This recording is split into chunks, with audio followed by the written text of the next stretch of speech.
ফুটন্ত জলের মধ্যে ডিম দিয়ে যে এত সুন্দর একটা রেসিপি তৈরি করা যায়, না দেখলে আপনারা বিশ্বাসই করতে পারবেন না।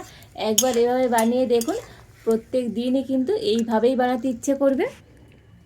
নমস্কার বন্ধুরা, রূপার রন্ধনশালায় আপনাদের সকলকে অনেক অনেক স্বাগত জানাই। চলে এসেছি আজকের আবারও একটা নতুন রেসিপি নিয়ে। তো আজকের আমি ফুটন্ত জলের মধ্যে ডিম দিয়ে তো সুন্দর একটা রেসিপি শেয়ার করব। আর এইভাবে এত সুন্দর যে রেসিপি তৈরি করা যায়, তো না দেখলে বিশ্বাসই হবে না। আপনারা সঙ্গে থাকুন আর প্রথম থেকে শেষ পর্যন্ত পুরো রেসিপিটা দেখতে থাকুন। আশা করি আজকের রেসিপিটা আপনাদের অনেক ভালো লাগবে। প্রথমে আমি একটা বাটি মেপে এখানে নিয়ে নিয়েছি ময়দা। তো এই বাটি মেপে আমি 1.5 বাটি ময়দা নিয়ে নেব। আপনারা ময়দার পরিবর্তে আটাও নিতে পারেন। ময়দার মধ্যে পরিমাণ মতো লবণ দিয়ে দেব। 1 চামচ দিয়ে দিচ্ছি গুঁড়ো চিনি, আর 2 চামচ দিয়ে দেব সাদা তেল। এবার আমি সব কিছুর সাথে ময়দাটা খুব ভালো করে মিশিয়ে নেব।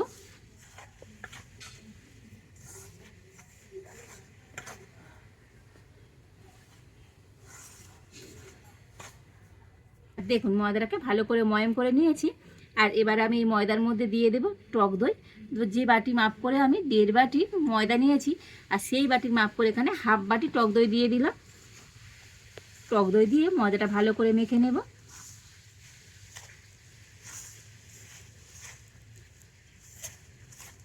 তবে এখানে কিন্তু কোনো রকম জল দেওয়ার দরকার নেই, এই টক দই দিয়েই কিন্তু ময়দাটা মাখা হয়ে যাবে।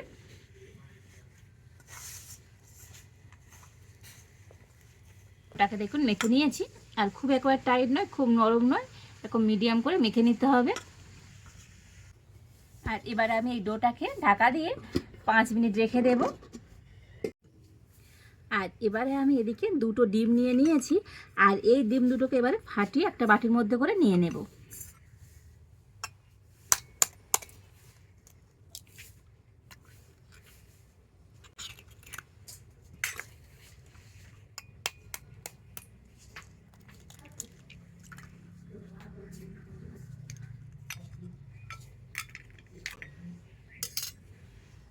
ডিমের মধ্যে অল্প একটু লবণ দিয়ে দেব। আর এবার আমি ডিম দুটোকে ভালো করে ফাটিয়ে নেব।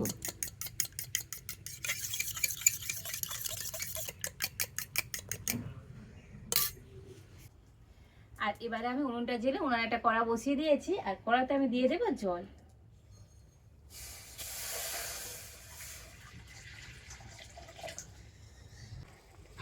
আর দেখুন জল কিন্তু এদিকে ভালো মতো ফুটে গিয়েছে। আর এবারে আমি ফেটিয়ে রাখা ডিমটা নিয়ে দিয়ে দেব।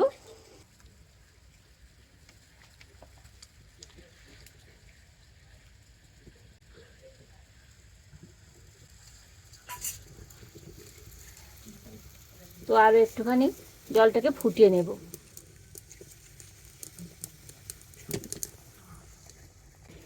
আর একটু ফুটিয়ে নেব, নিলে এই ডিমটা কিন্তু অনেকটাই শক্ত হয়ে যাবে।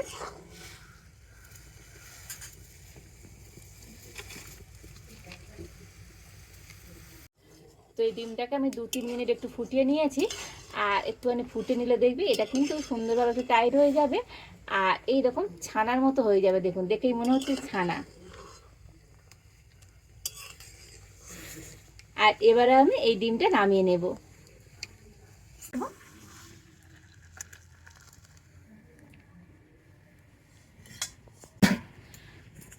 আর এবারে আমি ডিমটাকে এইভাবে জল ঝরতে রেখে দেব। আর এবার আমি কড়াতে দিয়ে দেব সরষের তেল।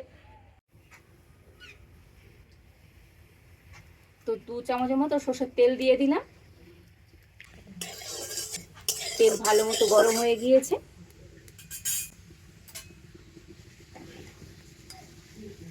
তেলের মধ্যে দিয়ে দেব অল্প একটু গোটা জিরে, আর দিয়ে দেব পেঁয়াজ আর কাঁচা লঙ্কা। তো সব কিছু একটু ভেজে নেব, তবে খুব বেশি ভাজবো না, একটু হালকা করে ভেজে নিয়ে। আর এবার আমি এর মধ্যে দিয়ে দেব আদা। আর একটা গ্রেটার নিয়েছি, তো একটুখানি গ্রেট করে দিয়ে দেব।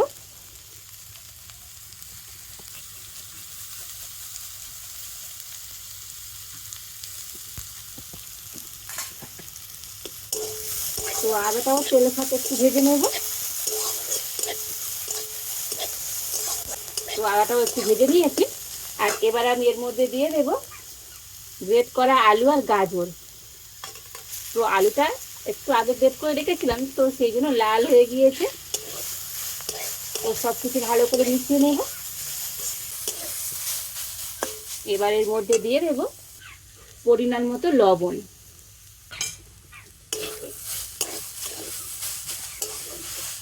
তো লবণ দিয়ে সব কিছু ভালো করে মিশিয়ে নিয়ে আর এবারে আমি একটুখানি এটাকে ঢাকা দিয়ে দেব, যাতে করে আলু আর গাজরটা একটু সিদ্ধ হয়ে যায়। আর যেহেতু আলু আর গাজর গ্রেট করা আছে, তো সিদ্ধ হতে খুব বেশি সময় লাগবে না। দেখুন আলু আর গাজরটা কিন্তু অনেকটাই সিদ্ধ হয়ে গিয়েছে। আর এবারে আমি এগুলোকে একটুখানি সাইড করে দিলাম। তো এখানে আবারও আমি 1 চামচের মতো সর্ষের তেল দিয়ে দেব। আর এবারে আমি যে ডিমটাকে জল ঝরতে দিয়েছিলাম, তো সিদ্ধ করা ডিম সেটা দিয়ে দেব। তো সেটাকে একটু তেলের সাথে ভেজে নেব। একটুখানি নাড়াচাড়া করা, খুব বেশি একেবারে ভাজতে হবে তেমন নয়। দেখুন অল্প একটু ভেজে নিয়েছি। আর এবার আমি সব সবজির সাথে আবার ওইভাবে মিশিয়ে নেব।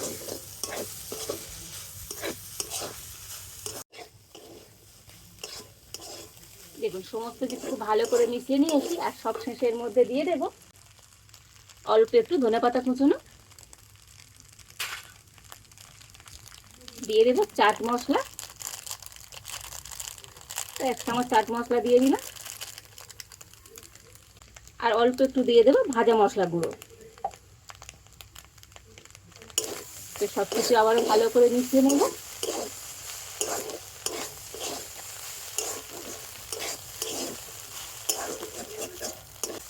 স্যুপটা কিন্তু আমার একেবারে রেডি। আর এবারে আমি এটাকে নামিয়ে নেব। দেখুন কত সুন্দর দেখতে হয়েছে দেখুন।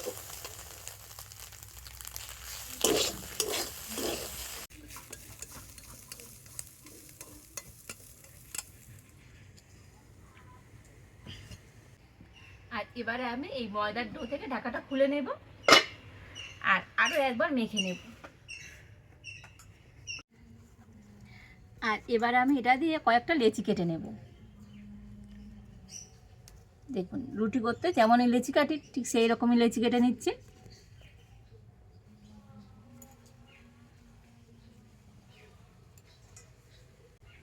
দেখুন সব কটা লেচি আমি কেটে নিয়েছি।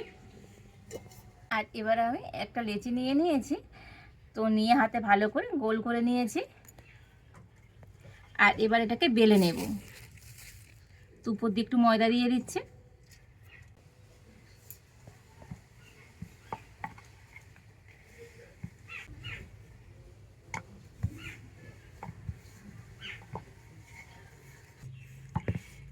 দেখুন এটাকে আমি রুটির মতো করে বেলে নিয়েছি, তবে খুব পাতলা নয়, একটু মোটা রেখে বেলে নিয়েছি। তো রুটি করতে যেমন পাতলা করে বেলে তেমন নয়।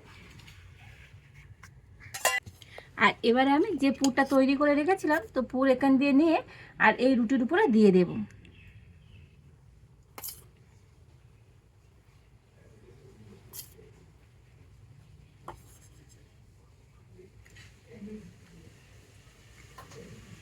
তো একটু বেশি করে পুর দিচ্ছি, এতে করে খেতে বেশি ভালো লাগবে। আর এই সাইডটা একটুখানি জল দিয়ে দেব।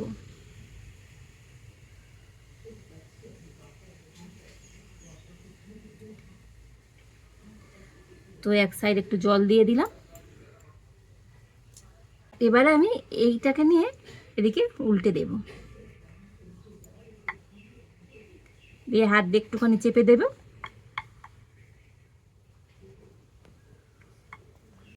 আর এবার আমি একটা টিফিন বক্স নিয়ে নিয়েছি। আর এটা দিয়ে একটু সুন্দর করে কেটে নেব।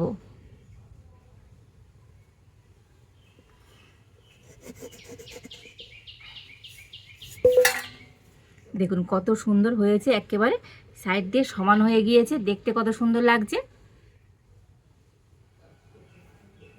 এবার আমি একটা প্লেটের মধ্যে রেখে দেব। তো আরও একটা তৈরি করে তো আপনাদের দেখিয়ে দিই। একইভাবে আরও একটাকে বেলে নিয়েছি, এর উপরেও পুর দিয়ে দেব।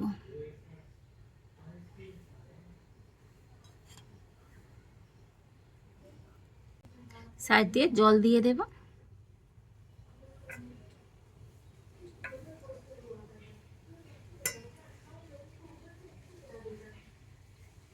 আর একইভাবে করে এটাকে নিয়ে এইভাবে উল্টে দেব।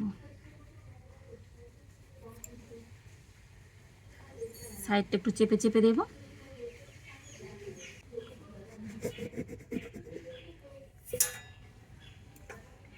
দেখুন কত সুন্দর দেখতে হচ্ছে। দেখুন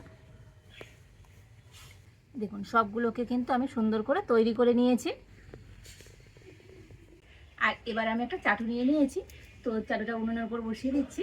আর এই চাটুর মধ্যে এবারে আমি এই টিফিনগুলো দিয়ে দেব।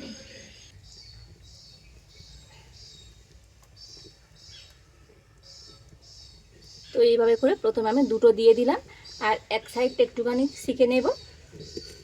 তবে উনুনের জালটা কিন্তু একেবারেই কমিয়ে দিতে হবে, একদম হালকা জালে তো এগুলো তৈরি করে নিতে হবে। আর এবার উল্টে দেব। দেখুন একটা সাইড কিন্তু হালকাভাবে হয়ে গিয়েছে।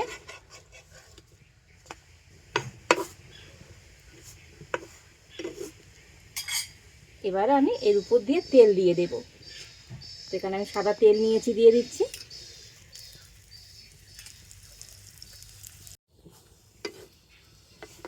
আর তেল দিয়ে দেখুন একটু উল্টে পাল্টে দিয়েছি, আর একদম হালকা জাল দিয়ে তো এটাকে সুন্দর করে কিন্তু ভেজে নিতে হবে।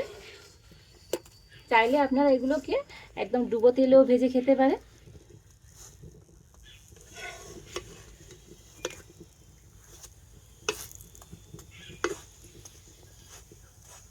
উল্টে পাল্টে নাস্তা দুটোকে সুন্দর করে ভেজে নিয়েছি, আর এবার আমি তুলে নেব।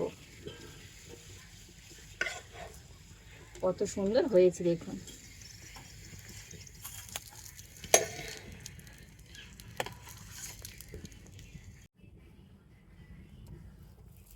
আর পরের বারে যে বাকি তিনটে আছে সেই তিনটেকে আমি একসাথেই দিয়ে দেব।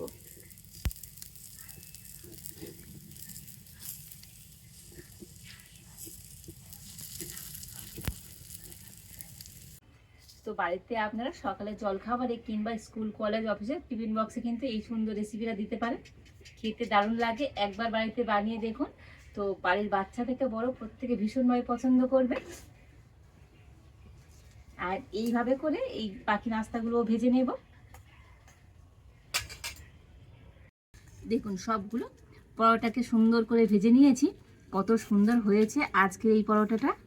দেখুন অসম্ভব সুন্দর দেখতে, যেমন সুন্দর এই পরোটাগুলো খেতেও কিন্তু দারুণ লাগে, অসম্ভব সুন্দর হয়েছে। একটা পরোটা আপনাদেরকে কেটেও দেখায় ভিতর থেকে পুরটা কতটা সুন্দর হয়েছে।